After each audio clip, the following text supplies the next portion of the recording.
on Fox, Illinois.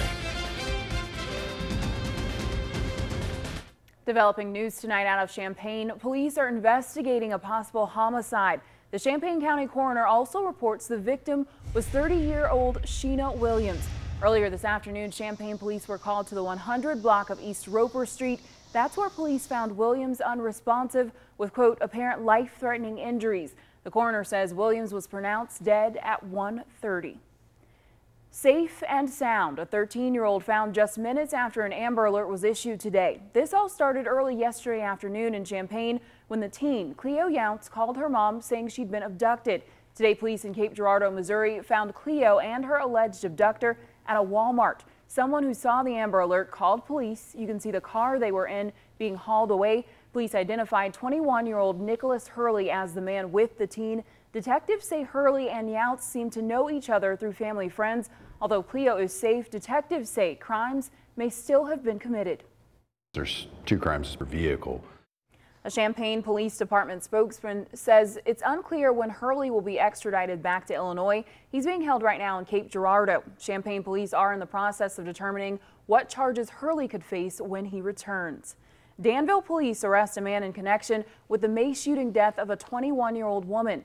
Public Safety Director Larry Thomason says this man, 23-year-old Kevin Marshall, is in jail in connection with the murder of Latifah Cross. She was found dead in a Danville home after shots were heard by local police. The suspect was arrested yesterday in the Fair Oaks subdivision. The pair of Chatham teens accused of impersonating the police are still in jail, but are they responsible for the rash of cop impersonations plaguing the area for the last few months? Take a look at the suspects. 17-year-old Christopher Morthland and 19-year-old Thomas Orme. The two were arrested Thursday afternoon.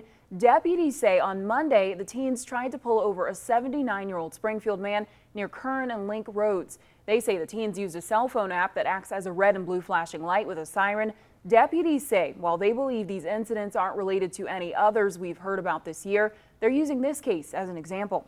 We want the public to know that we're doing our best to make sure this doesn't happen again, and we're sending a clear message to anybody else out there that may want to copycat, or maybe somebody that wants to hurt somebody or inconvenience them by pulling them over, that we're not going to tolerate it. Deputies say the teens admitted to trying to pull over 2 other vehicles and trying to stop a pedestrian, but those apparent pranks were unsuccessful and those victims have not yet come forward. After more than 3 decades, the top cop in the village of Jerome is turning in his badge. Police Chief Richard Gerlach plans to retire at the end of the month. Village board members will meet with the village police officers to discuss the future of the department, and they say Jerome will continue to have 24-hour police protection throughout that process. The board describes the old chief as an excellent leader who has a love and passion for the village.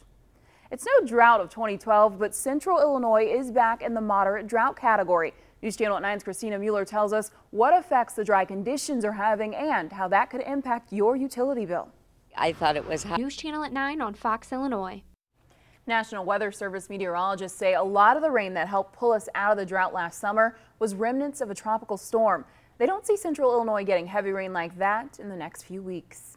A group of landowners in Morgan County filing a petition with the Illinois Commerce Commission. It's challenging the route of a proposed high voltage transmission line. On August 20th, the ICC approved part of the route for Ameren Transmission Company's Illinois Rivers Transmission Project. It's a high voltage power distribution line crossing Central Illinois. The landowners say they've come up with an alternative route that would cost $36.8 million less to build. Many of them are concerned with how the process works.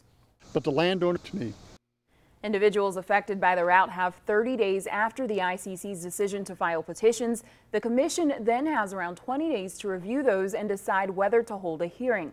According to Beth Bosch, spokesperson for the ICC, a petition would need to prove to the commission that they either missed something or didn't interpret something correctly in their initial findings. With many people facing difficult financial situations and the healthcare industry staring down uncertain days ahead, Carle Hospital in Champaign-Urbana says the medical care they provide is needed now more than ever. As News Channel at 9's Adam Reif reports, the hospital says offering it to those in need is just another way to give back to the community. More than 30 on Fox, Illinois. Hospital officials say they offer an auto-enrollment program for the homeless or those living below the poverty line. In addition to offering medical care at no cost, the hospital also caps the medical bills of patients who qualify based on their income. Electronic cigarettes have become a replacement for tobacco, but some in the healthcare community call it an alarming trend. Reps with the American Lung Association fear minors may become addicted to the nicotine-filled product. Between 2011 and 2012, the CDC estimates 1.78 million middle and high school students have tried e-cigarettes. A lot remains unknown about the long-term health impact of these new cigarettes. That has health officials concerned. These products, we really don't know that. The CDC says they plan to regulate the electronic cigarettes as early as October. In most states, there are no regulations for people under 18 using the product. Until January 1st, minors can still use the e-cigarettes legally here in Illinois. The CDC also says potentially harmful ingredients have been documented in some e-cigarette cartridges, including irritants, toxins, and animal carcinogens. Still ahead on Newschannel at 9 on Fox Illinois, the countdown to healthcare reform. Find out what consumers need to know about the final IRS rules related to the healthcare law. The Fighting Illini basketball team is preparing in an unusual way. We'll tell you what they're doing to get ready later in sports. And plenty of new songs came out this summer, but which one was named the Song of the Summer? That's coming up in your entertainment news. People who don't comply with the new healthcare law will face a tax penalty. As we count down to healthcare reform, Frank Fraboni explains how the IRS plans to handle that part of the Affordable Care Act. James, just Reporting. Again, open enrollment begins October 1st with coverage beginning as early as January 1st. Uninsured people have until March 31st when enrollment closes to avoid any penalty. President Barack Obama holds a news conference as he wraps up his two-day stay in Russia. The primary focus of the G20 summit is geared towards building economies around the world, but the president says some of this was overshadowed by the ongoing crisis in Syria.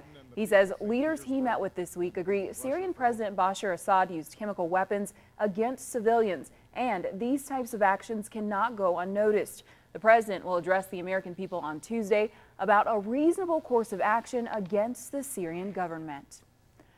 Former New England Patriots player Aaron Hernandez has pleaded not guilty in the murder of his friend. Hernandez was arraigned on a first-degree murder charge in Fall River, Massachusetts. He's accused of orchestrating the shooting of 27-year-old Odin Lloyd at an industrial park back on June 17th. Hernandez was let go by the Patriots more than a week after his arrest. He also faces various weapons charges and is being investigated in a double homicide case in Boston. Hernandez will be held without bail until his next court appearance. That's on October 9th. Up next on Newschannel at 9 on Fox Illinois, what will the weekend bring? Find out next in your Fox Storm Team forecast. That's our time. Thanks for watching. We'll see you right back here tomorrow. Until then, everyone have a good night.